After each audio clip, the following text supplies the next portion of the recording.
नमस्कार, मैं प्रिया सागर और आप देख रहे हैं एबीए न्यूज। इस वक्त हमारे बीच मौजूद है वार्ड नंबर 10 के प्रत्याशी सुजीत कुमार सिंह। आइए उनसे जानते हैं उनकी योजनाओं और जनता के लिए उनका विजन क्या है। पहले तो आपका बहुत स्वागत है सर हमारे चैनल में। धन्यवाद। धन्यवाद।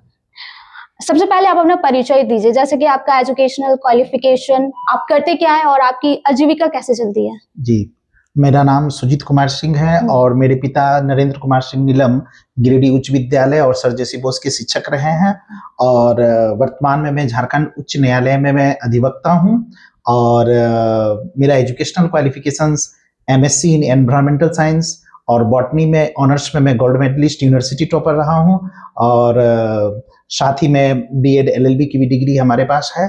और जहाँ तक बात है कि मेरी आजीविका का, तो मुख्य सोर्स अभी मेरा पेशा वकालत है और जिसमें लगभग पिछले 1 वर्षों से मैं ऑनलाइन मोड से अपने घर से ही प्रैक्टिस कर रहा हूँ और ये पूरे इंडिया में अभी चल रहा है। सुप्रीम कोर्ट के भी बहुत सारे एडवोकेट ऑनलाइन प्रैक्टिस कर रहे हैं अपने घर से और इसी कारण मुझे बहुत सारा समय मिल पाया कि मैं अब समाज सेवा की ओर पुनः वर्षों बाद मैं अग्रसर हो सकूं। अगर आप एडवोकेट हैं तो फिर आपका चुनाव लड़ने का मुख्य कारण क्या है?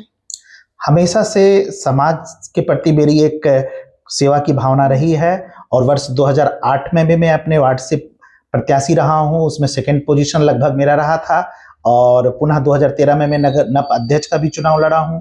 वर्ष 2005 में मैं गिरिडीह से एमएलए का सबसे यंगेस्ट कैंडिडेट अभी मेरे ही नाम में गिरिडीह से रिकॉर्ड भी है। तो लगातार एक समाज के प्रति सेवा की भावना मुझ में रही है और पुनः जब अपने प्रोफेशन में मैं वेल एस्टेब्लिश्ड हो चुका हूं और अब प्रोफेशन के ऑनलाइन मोड में प्रैक्टिस से मुझे ये समय मिल रहा है, तो अब मैं पूरा समय अपने समाज को देना चाहता हूं। तो वार्ड नंबर 10 की सबसे बड़ी समस्या आपको क्या लगती है? वार्ड नंबर 10, चूंकि ये हमारा वार्ड जो है पूरे शहर के ट्रैफिक इसी वार्ड से होकर निकलते हैं और दूसरी बात की पूरे शहर की नालियां आकर लास्ट में हमारे वार्ड में ही मिलती है और अमूमन सबसे बड़ी समस्या जो यहाँ पर मैं देख रहा हूँ, जो कि हर वार्ड की लगभग यही है कि एक सही योजना की कमी और कमीशन खोरी। हर योजना में यही होता है कि सड़क नाली तो बनते हैं लेकिन कमीशन खोरी के कारण उसका क्वालिटी इतना घटिया होता है कि बनने के 6 महीना के बाद ही उसका गिट्टी अलग होना शुरू हो जाता है, नाली में जमाव वही, कोई प्लान योजना से लोग बनाते नहीं है। एक भी नाली का पूरा एक लंबी स्ट्रेच में स्लैब कवर नहीं किया गया है। सबसे बेहतरीन उसका उदाहरण मैं दिखलाता हूँ। बरगंडा चौक से जब जाम लगती है तो वहां से लोग पीडब्ल्यूडी मैदान की ओर लड़की कॉलेज होते हुए निकलना चाहते हैं, ठीक चर्च के बगल में देखा जाए कि रोड के किनारे 3 फीट की जमीन में स्लैब रखा ही नहीं गया नाली में, जिसके कारण कि कम ही चौड़ाई में दोनों तरफ के वाहन आना जाना के चेष्टा करते हैं, जम जाते हैं। जबकि एक पर्याप्त योजना ये हो सकती थी कि नाली को पूरा स्लैब से कवर कर दिया जाता, तो फिर वो नाली का पोर्शन भी सड़क के साथ मिलकर उपयोग होता।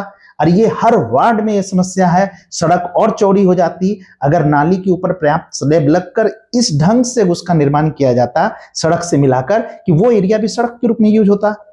और हम इस पर तुरंत ही काम करने जा रहे हैं। अगर मेरी जीत होती है, मुझे ये पावर मिलते हैं वार्ड के लोगों से, तो पूरे वार्ड में वहां के तमाम सड़कों के बगल की जितनी भी नाली है मैं उसका इस ढंग से निर्माण करूंगा कि वो एक साथ दोनों मिलकर एक परिवहन में उपयोग हो सके। दूसरा, गुणवत्ता। अभी किसी भी एरिया का आप सड़क ले लीजिए, 6 महीना पहले ही ढलाई हुई है लेकिन अभी सबका गिट्टी अलग हो रहा है। मैं अपने वार्ड के वासियों को आश्वस्त करता हूं कि मेरे आने के बाद जितने भी सड़क बनेंगी, रेशियो उनका सीमेंट बालू और गिट्टी का 1:2:4 ही होगा। ये मैं सुनिश्चित करूंगा, कोई कमीशन खोरी उसमें नहीं होगी और हमारी बनाई हुई सड़क की एक गिट्टी भी 10 वर्ष के पहले हिलने नहीं जा रहा है। तो आपने नाली के बारे में, सड़क के बारे में बताया, तो आप युवाओं के रोजगार और महिलाओं की सुरक्षा के बारे में आप क्या सोचते? देखिए, ये तो महिलाओं की सुरक्षा ये एक्चुअली जिला प्रशासन की ये मुद्दा है और इस पर मैं बोलना चाहूंगा कि जब भी इस तरह की बातें आई है मैं यहाँ के प्रशासनिक पदाधिकारी से इमीडिएट हस्तक्षेप कराया हूँ। हमारे बरगंडा कॉपर फील्ड में ही वहां पर कुछ समय पहले एक बिल्डिंग में वहां पर वेश्यावृत्ति प्रारंभ हो गई थी। उसमें मैंने अपने पूरे मोहल्ला के लोगों को लगातार मीटिंग कर कर उसमें हस्तक्षेप करवाया और वहां से वहां खाली करवाया। इस तरह की जो भी इश्यू आते हैं उसमें तो मैं लगातार सजग हूँ। रह गई बात बच्चों के यहाँ पर रोजगार को लेकर, तो चूंकि मैं खुद ही एजुकेशन से लगातार जुड़ा हुआ रहा हूं, इसलिए मैं बहुत बारीकी से समझ सकता हूं कि आजकल के बच्चों के एजुकेशन में क्या प्रॉब्लम हो रही है। इसलिए मेरा जो नया घर बरगंडा में बन रहा है, पार्थ स्मृति मंदिर, उसमें मैं लाइब्रेरी मार्च से प्रारंभ करने जा रहा हूं। और अपने मैनिफेस्टो में, घोषणा पत्र में मैंने उसका जिक्र भी किया है कि उसमें मैं अपने वार्ड के 25 मेरिट वाले बच्चों को जांच करके मैं उसको फ्री में लाइब्रेरी में 24 आवर्स का एक्सेस दे रहा हूं। और वार्ड के 25 बच्चों को मैं अपना बायोलॉजी के, चूंकि मैं टॉपर रहा हूं, तो मैं उसमें पर्सनली मैं उसको गाइड भी करने के लिए जा रहा हूं। आप अभी डोर टू डोर जनता के बीच जा रहे हैं, तो ऐसा आप अभी डोर टू डोर जनता के बीच जा रहे हैं, तो जनता से क्या रुझान मिल रही है?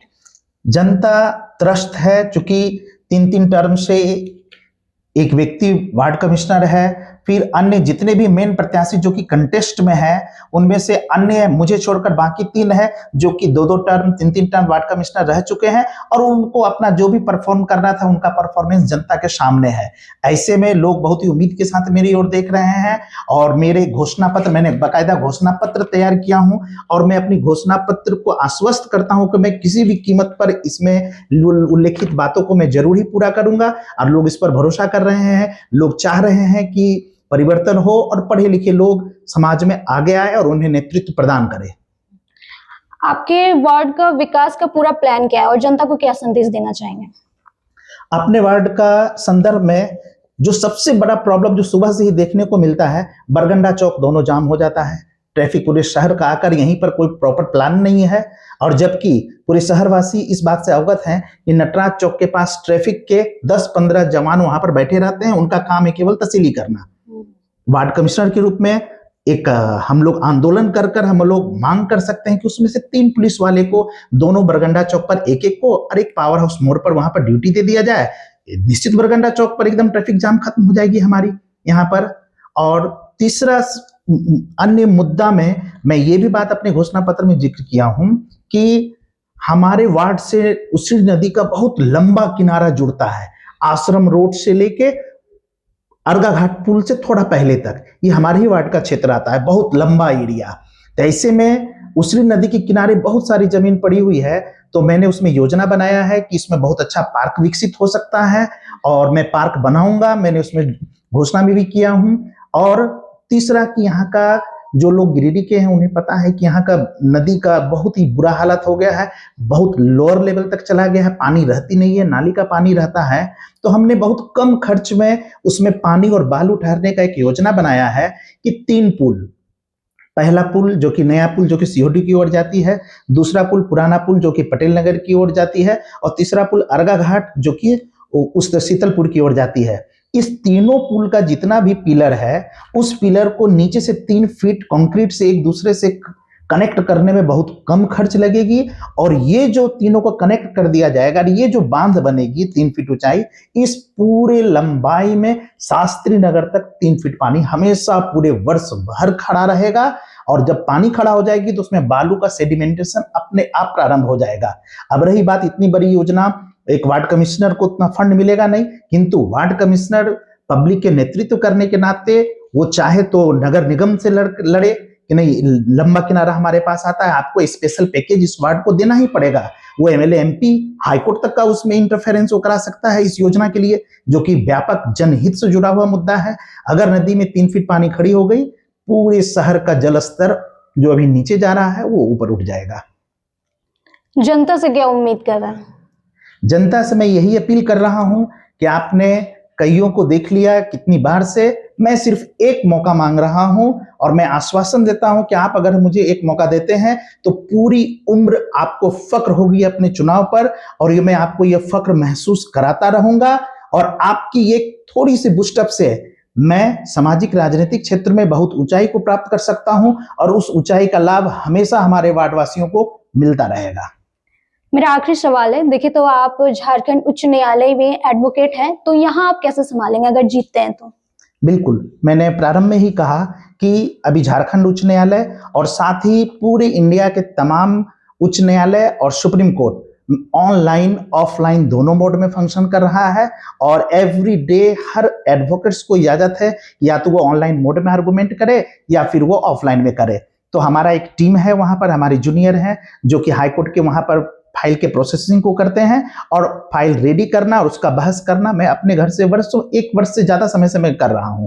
इसलिए मेरे पास बहुत पर्याप्त समय यहाँ पर बचा हुआ है जिसे कि मैं अपने समाज के लिए दे सकता हूं। मेरे पास यहाँ उस वार्ड के लिए विजन है, योजना है जिसे कि मैं क्रियान्वित करना चाहता हूं। धन्यवाद सर। Thank you. तो ये थे वार्ड नंबर 10 के उम्मीदवार जिन्होंने अपने योजनाओं के बारे में और वादों के बारे में बताया है। अब फैसला जनता के हाथ में है। धन्यवाद।